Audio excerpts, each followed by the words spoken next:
Hey guys, welcome back to the letter. This is TJ Gamer Girl signing on. So, last episode, well, we basically continued exploring the mansion, leaving Marianne in the kitchen because she wasn't really able to walk well. Starvation and dehydration will do that to you. So we left her with the taser, heard a voice, followed it to the attic, saw the form of what I'm guessing was actually Charlotte Beauregard. Beauregard? Ermengarde. And, then Johann tried to choke us out. And right on time, Bella shows up with a taser and a rolling pin. Shocked and knocked his ass out. And now I'm starting to question whether or not I should actually be calling Johann the best character. But some of those quips that he said, I still really enjoy those quips. But he sounded like a man who's killed before and enjoyed every bit of it. Oh my god, I'm so conflicted right now. I'm really conflicted. That this is Johann, why? I stir first, once recovered, having regained some semblance of sense and strength. Breathing still hurts, but it's bearable, as is moving, although every small motion causes a wince. There'll be bruising tomorrow, I can manage. Retrieving my gun from under the bed is easy, but only with some effort am I able to drag an unconscious man to the far end of the room, snapping one end of a handcuff on a handcuff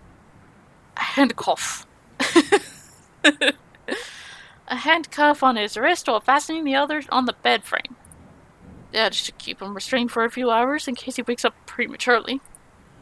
Although through this, Isabella stays quiet. In fact, she hasn't even moved since. Her hands still shake and taking in long draws of breath while she stares vacantly in front of her, almost as if she's in shock. Perhaps she isn't even expecting any result, spurred only by some kind of desperation. Oof, excuse me. Now it's sinking in. Unfortunately, we need to get moving. We don't have time to wait for everything to register in our heads. Kneeling in front of her, I gave her a light shake. Belle, we need to go. You can't stay here. Slowly she turns, staring at me with wide eyes. Worry flickers briefly in them, along with something ineffable. Then, without warning, she lifts a hand and slaps me right across the face. The sound of it cracks the air, shattering the silence like a fragile glass breaking. Despite the familiar rumble of thunder outside, it manages to ring louder above the storm. I don't even know what hit me until my head has already snapped back and my cheek stings with her anger. And it is anger. In spite of the stillness and the lack of words afterwards, not fuming though, never fuming, but the kind that burns lightly and soundlessly. Frustration instead of a seething rage.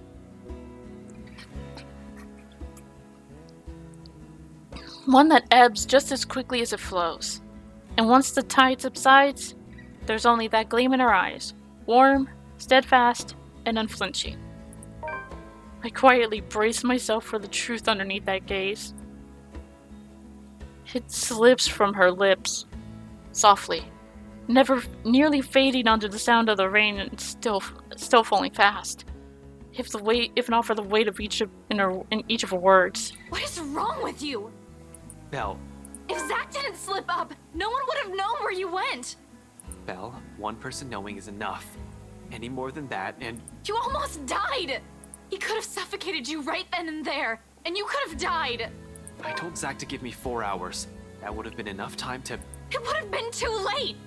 And by the time anyone ever finds out, you're already fertilizer! She trails off, drags one indrawn breath after another. A brief lull as her frustration finally gives, dissolves into something more pensive and somber. Her shoulders droop, and though her voice rises hoarse and weary in her next words, there's only certainty. You count too, you know? When I said that night, when I told you that I don't want to lose anyone anymore, that includes you. Alive. We're still here, Ash. You have us. And once their meaning fall, roar, it does so not with the force of a dam breaking or a raging storm, but with the gentle, steady warmth of a hearth burning.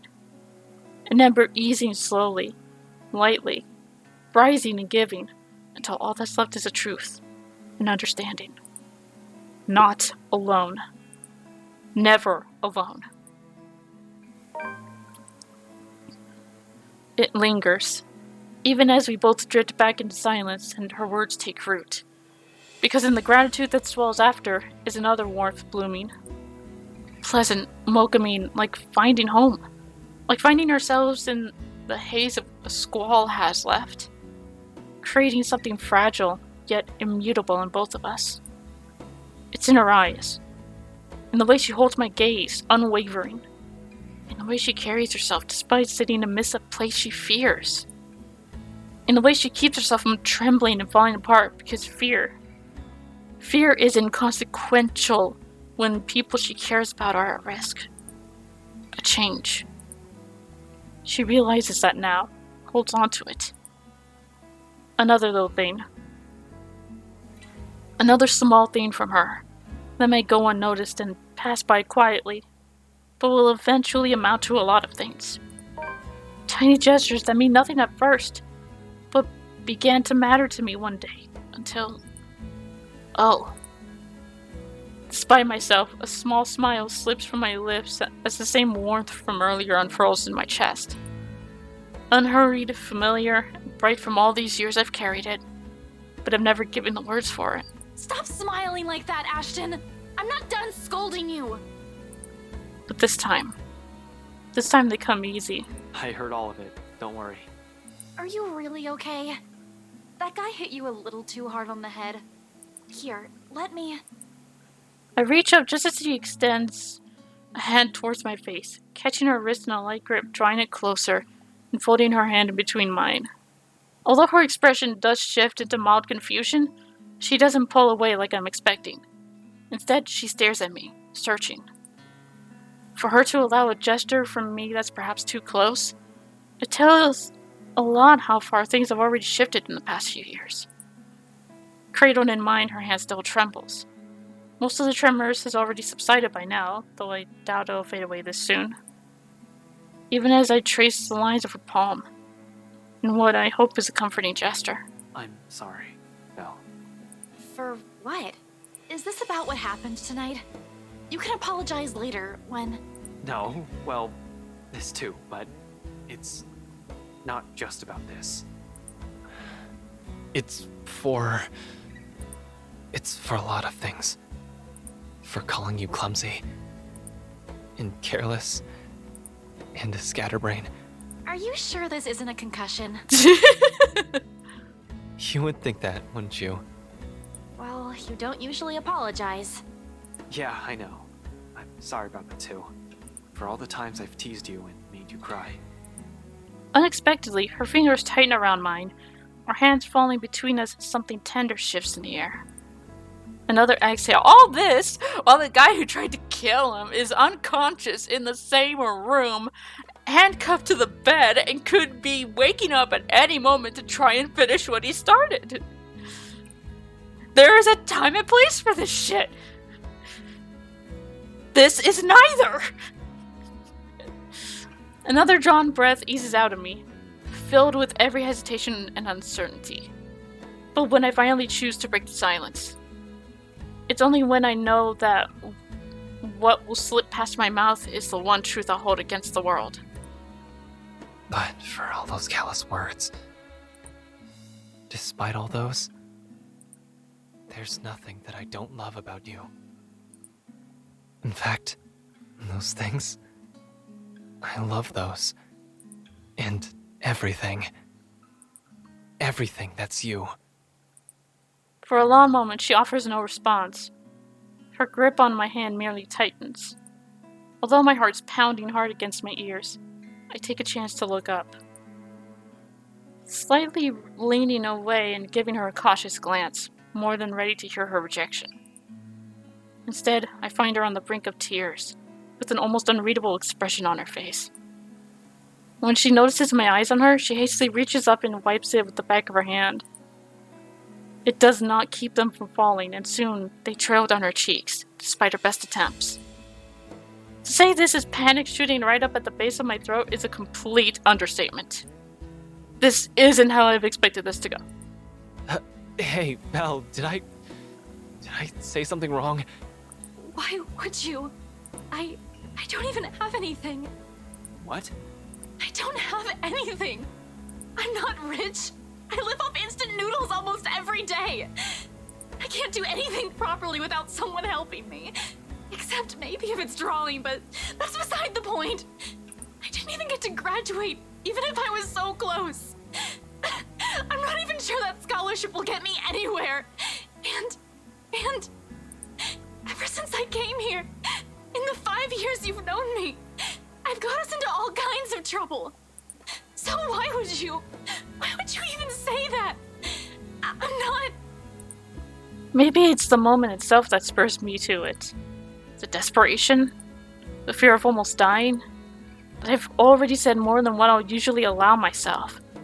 And I might as well finish before I lose my nerve. No matter the reason, I reach out for her. Gently, someone like the way she barged into our lives so many years ago. The way she came in would leave a terrible impression on anyone, really. And yet it's people like her you don't easily forget.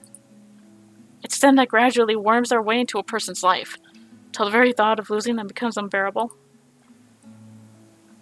Isabella trails off once my palms brush against her tear-stained cheeks, but she neither pulls away nor pushes my hand off. Rather, she looks at me wide-eyed, with another searching look. I only have one answer for that. It doesn't matter. All of that is still you, and that's enough for me. No promises. Only truths. Perhaps the only genuine thing I can offer her at the moment. We don't even know what will happen or if we'll ever survive this. So instead of words, I lean in, our foreheads briefly touching, before brushing my lips tenderly against hers. Yes!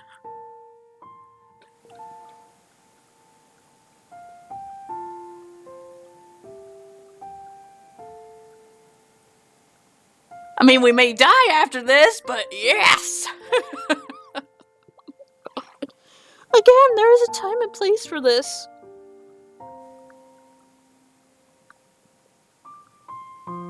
Again, this is neither.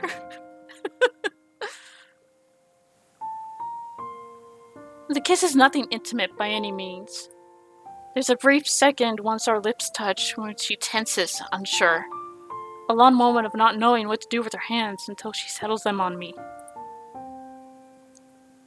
Slipping it up my arm in a tight grip, afraid, too afraid to make a mistake or hurt. But for now, it's enough. It's the closest we can come to it. Rather than give out empty promises or grand proclamations, we have this. Something she soon understands as her shoulders ease and she permits me to draw her closer, deepening the kiss. Softly and gently. A short second of simply allowing the world to melt away around us, and this to roar above anything else. Like every little thing between us that's built up to this one single point in time. A moment that becomes ours, and ours alone. Something to hold close until all of this is over. We part later to the sounds of the world rushing back around us. Thunder, rain, and lightning, all to remind us both of a reality we have to face. Enough to dampen the mood and force back the worry to have temporarily forgotten. Yet when I glance at Isabella, All she has for me is a small smile, bright and hopeful. And it is strength enough. One that I try to draw from, when I rest my forehead against hers one last time, before leading us both out, her hand in mine. Power still hasn't come back when you make our way downstairs. Tricky considering the stairs to the attic are a bit old. One misstep and anyone might end up slipping and falling. You're lucky if that's all that'll happen to you. With the stairs this steep, a broken neck is a likely outcome. Charming right after you just kissed your new girlfriend. Thankfully, Isabella's here to guide me through the darkness. She knows this place better than anyone, after all, in spite of all the misfortunes it's brought to us. Careful, the floorboards over there aren't very sturdy. Right on cue, the same board I'm stepping on creaks and suddenly breaks. The piece is falling somewhere with a dull thunk. Oh shit. Scumbag wouldn't be too happy about that. Ow, my foot. See? I told you so. You never listen to me. And we're back to the same old banter. See, nothing really has to change between you two just because you're a couple now. Just with the added loving here and there, but everything might just stay the same between them with the camaraderie they have. They renovated the whole mansion. They can't even replace one tiny part of the house. Why don't you file a complaint to BRC then? I'm sure they'd be thrilled to hear it. You know it was such a rush job. Outside, the winds have intensified. Even from here, I can hear the gusts battering the windows in the attic. Makes you wonder why, up until now, the only person we've encountered from this house is the butler. Although to some degree that makes sense. He is in charge of running the place. Where are the other servants, though? In this storm, wouldn't anyone want to stay inside? A likely assumption is they're all asleep. The route I've taken doesn't really pass by the rooms they've likely assigned as the servants' quarters. However, they have also heightened security.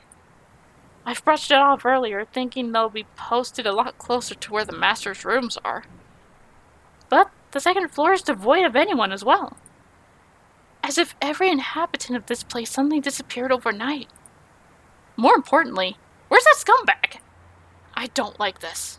I don't like this at all. The fact that we're right in the fucking middle of it makes me all the more queasy. And that feeling only escalates once we reach the landing and Isabella swings the door open. She pauses abruptly right in the doorway that I almost ran into her. A look of confusion is in her as she looks wildly around the place, wordlessly taking in her surroundings. With each turn and shifts of her eyes, her shoulder only grows tenser, and a look of apprehension slowly dawns on her. Isabella, what are you... We aren't supposed to be here. Sure enough, when I look up, we're standing right in the kitchen, pots, pans, and all. In one corner, Zach and Rebecca watch us almost as surprised to see us. McCall is also with them. Of course, she didn't listen to me, even if I've already exceeded the 15 minutes we agreed on. Although color and strength seems to have already returned to her, enough for her to be able to stand unassisted. The empty plate on the counter appears to have played a part in that. Good news, I guess. As for the other two, however... Relieved as I am that they've had the sense to wait and not venture deeper into the mansion, I can't keep but roll my eyes at both of them. Zach, I said 4 hours. I know, but Isabella asked and... Come on, bro, you know I ain't a very good liar. And it didn't even occur to you to stop her? We all tried, all right? She was out the door before we could say anything. And how did you guys even get in here? All three of them exchange a look. One that I absolutely don't like. In the end, it's Isabella who speaks up, albeit with a bit of hesitation. We heard someone scream, Ash. It led us here. Without warning, the door behind us slams shut. We need to get out of here. Screw right. I need to get these people out of here. Lucky we're in the kitchen and we have 2 ways out. The back door and the cellar offers.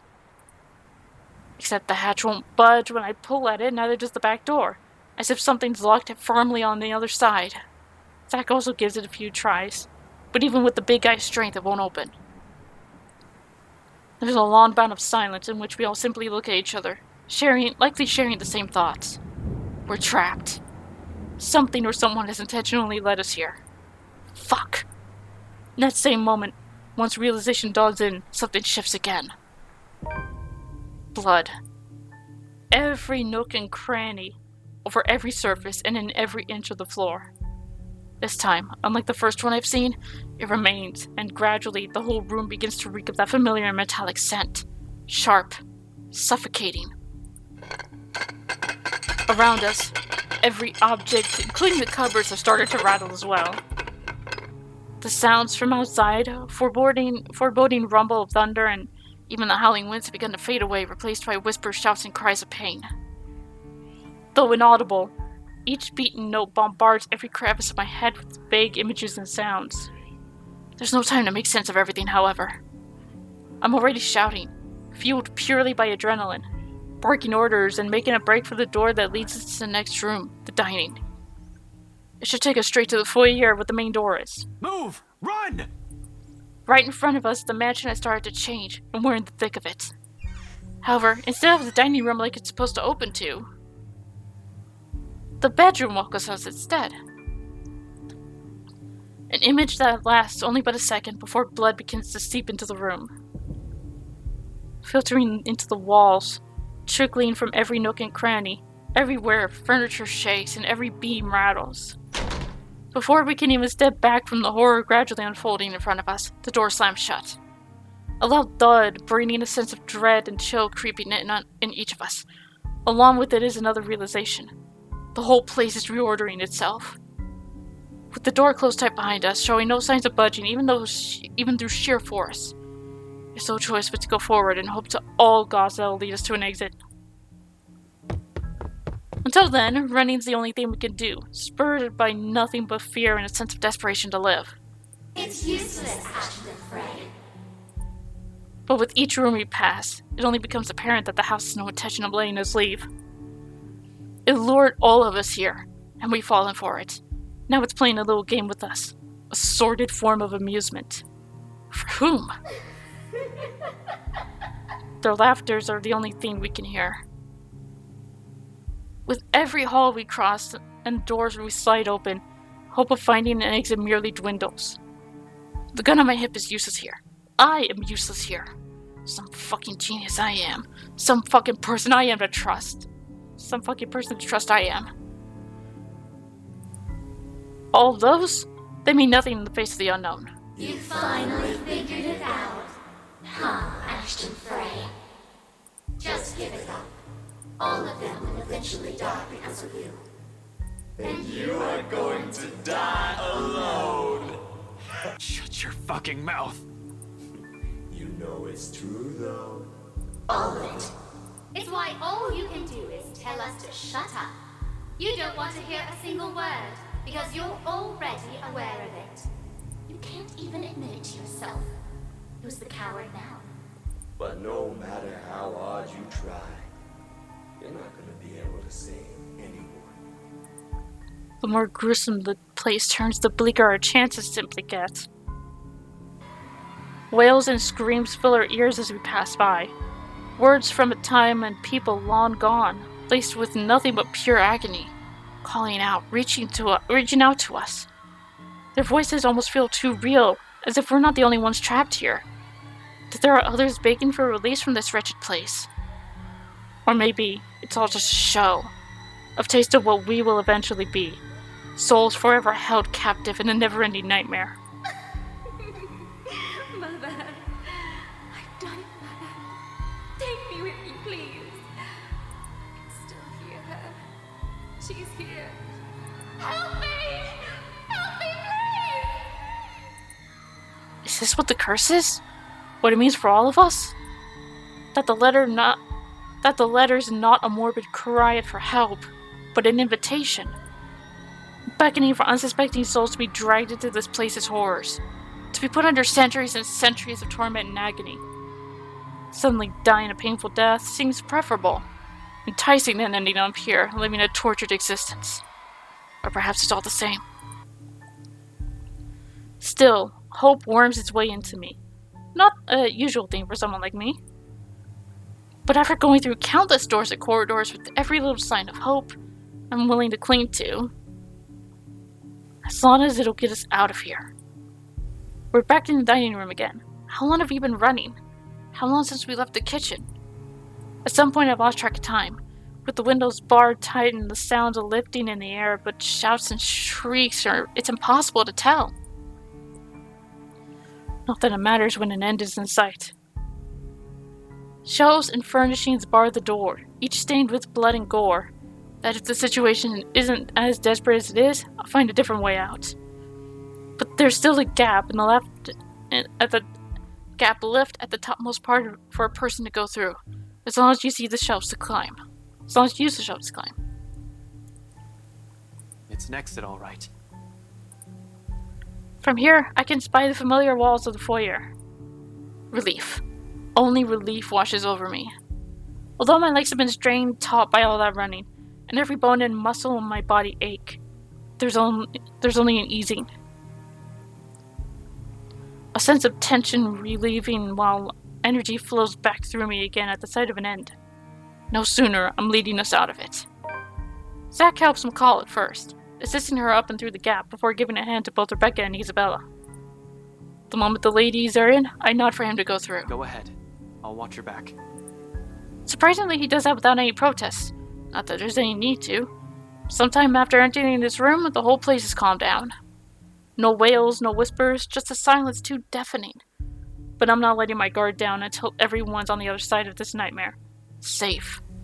For all I know, this may just be the calm before the storm. Without further incident, however, Zach makes it to the other side and I'm following after him.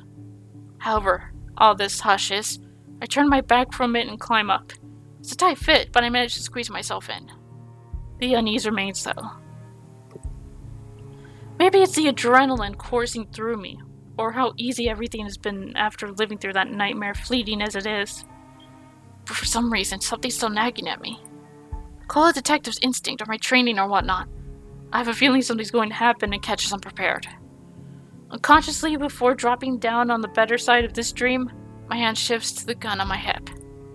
Instinct has never failed me before. My feet haven't even landed firmly on the floor when... Had I known there would be a party in my own home tonight, I would have opened a bloody bottle or two. People these days, in my own home. Can you believe it? I feel so left out. A chill seeps into every vein in my body. All of a sudden, every ache, every pain returns to me tenfold, and my knees threaten to buckle at the sound of his voice. Though it appears friendly, I know it's anything but. One does not spend investigating a man like him for over a year and holding a grudge against him for more, without knowing everything about him. His quirks, his habits, I'm familiar with all of them. And right now, Luke fucking Wright is beyond pissed. Shifting my gaze upward is nearly too painful knowing the danger. Not to me, but to those who have been lured in here by the curse. Oh shit. The hand catches my eyes first, next to that smarmy smile on his face when he holds McCulloch, Zach, Rebecca, and Isabella at gunpoint. It's sight enough to lodge a painful thorn up my throat. I've been too complacent. Too focused on other things, I completely set aside the fact that scumbag will not be too pleased to see us here without knowing our reasons. But even with those good intentions, curses, and ghostly apparitions aside, we're still trespassing in his home. The question is, if he's even aware that the whole of his household was somehow disappeared, and he might be the only one left here. Likely not. Fuck. Even with people he knows among the crowd, there's a significant effort in him not to simply shoot everyone in sight. And really, Daisy, even you, what would Kylie say? Luke, this isn't what you're thinking. You have to listen to us. There's something going on here. Well, obviously, why else would people be trespassing in my home? What about little Lily over there, then? What's your excuse? Checking back if your clients are doing okay? Is that it? Is this what this is? Oh, we're doing good, by the way. Sir, please. Oh, please, what? Becca's right, sir. We need to get out of this place. You need to leave. Tut, not a good enough excuse, darling. You people are the ones who need to get out of my sight. Don't worry, I might consider pressing lighter charges for the woman. Can't say the same for the rest of you. But really now, I swear the people of this city need to be taught the meaning of privacy. This is how you want to start the week. Why don't we just go with a bloody massacre if we want to surprise people in their homes, huh? Casually, he waves the handgun at them as if it's just a mere toy and his words are no threat. The safety's off on his. Nothing's stopping him from pushing through with his words. Call me paranoid. But at the slight gesture, I draw my own and level it at him. Fingers on the trigger and ready to release the safety catch in case things go south. He's quick to train his own on me, though. And just like that, we're at a standstill. Now, Feathers. Manners. You're in no position to be pointing that gun at people. Why don't you put yours down first, and then we'll talk about manners. Oh, he talks back. The gall! You know, your kind pisses me off so much. Shooting him right now will be so worth it, with the way he stares at me like I'm a damn pest. But this isn't what I've come here for. I'm not a murderer. As much as I loathe him, I'm not the kind who will kill people in cold blood for my own gain or amusement. The law will bring him what he deserves one of these days. At the moment, however, we're all in the same boat with this curse, and he needs to understand that.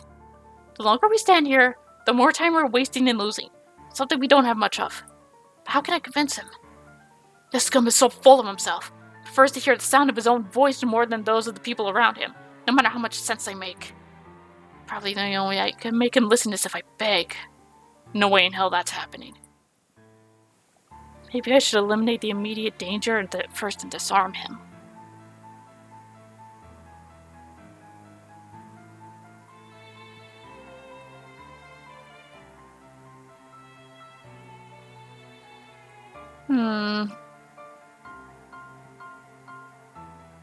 Begging might not even work. Sorry about this. I really don't have time for you. I don't think twice. Within the span of a heartbeat, I'm moving and pulling on the trigger. 2 shots in quick succession echo across the whole foyer, and both hit their mark true. Wright recoils with a sharp cry of pain.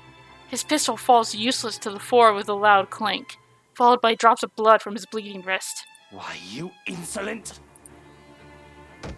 He's down in 2 successive steps when I tackle him to the floor, pinning him hard with my arm. Although before I can knock him out with a solid right hook, an agonized wail bursts through the tense air, loud enough to echo along the dark, empty halls of the mansion, piercing through every occupant in the foyer to cover their ears and close their eyes. Excuse me. Then, all at once, there are images. However, there's no time to make sense of it all. Amidst the discord and the noise, something whizzes by. Too close, too swift. A brief, keen blur that barely registers in my eyes, like an arrow quickly finding its mark and headed straight for... Isabella! Time slows to a stop. In one moment of clarity, my body moves on its own, heart pounding and hard against my ears, blood rushing through every vein. Spurred only by adrenaline, in a desperate bid to reach her crouched, unsuspecting form, and I don't even get to yell for her a second time. I don't even get to call her name. Ashton!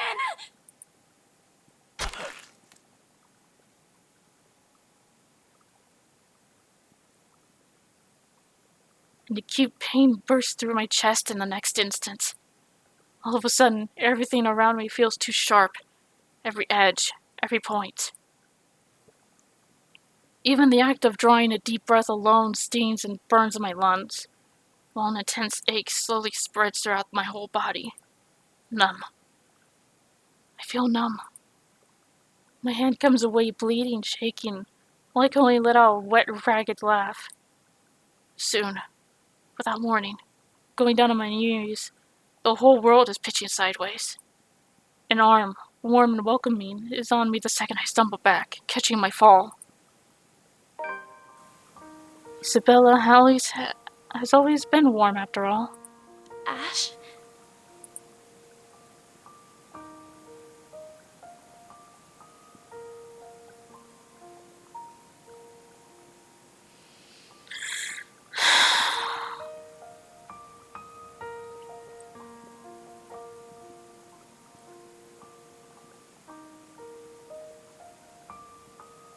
No, no, no, no, no, no, no, no, no.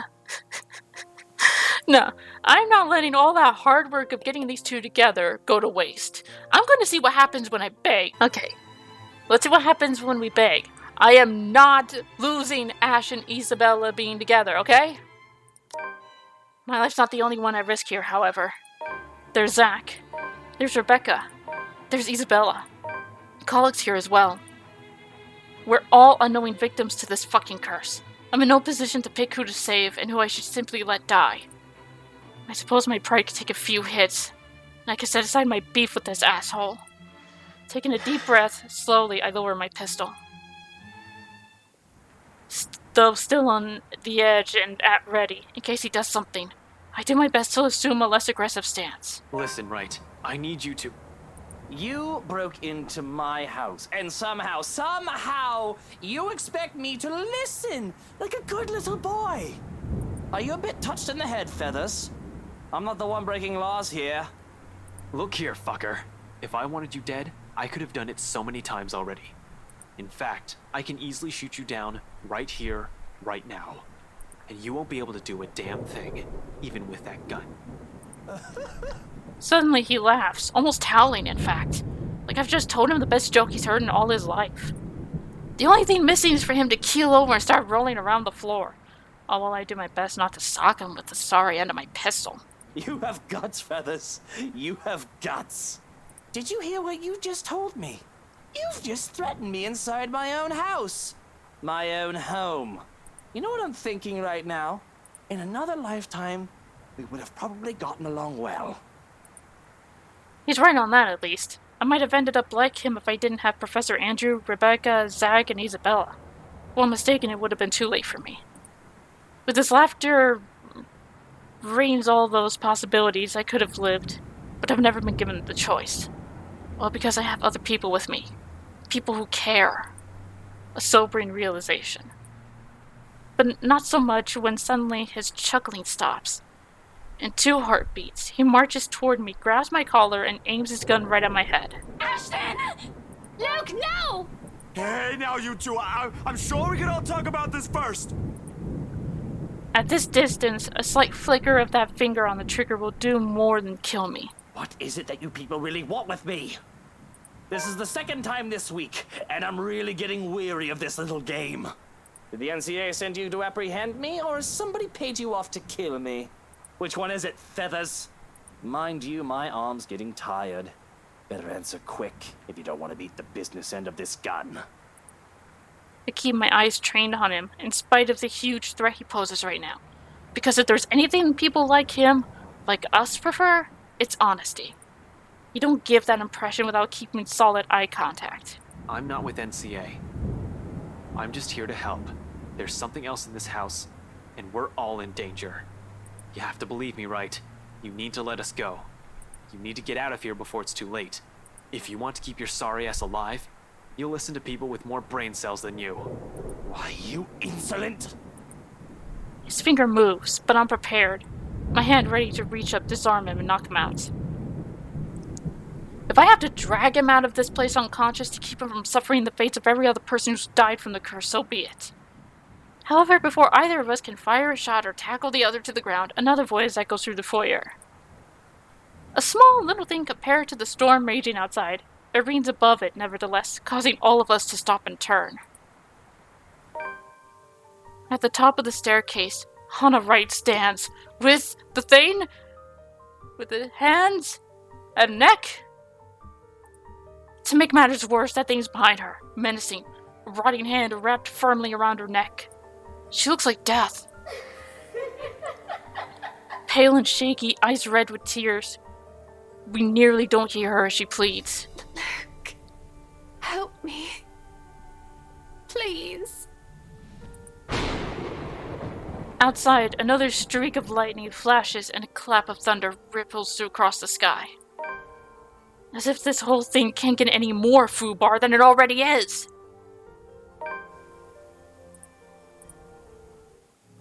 And we're on to Luke's chapter. Oh my god. Holy fuck. No, I don't care. I'm glad I made my decision. I worked way too hard to get those two together to end up losing Ash, okay? Just fuck it. I want those two to be together and stay together.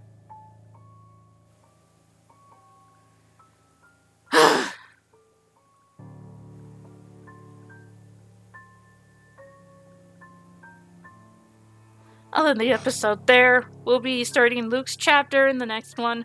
Till then, this is the Gamer Girl, signing off. Bye-bye.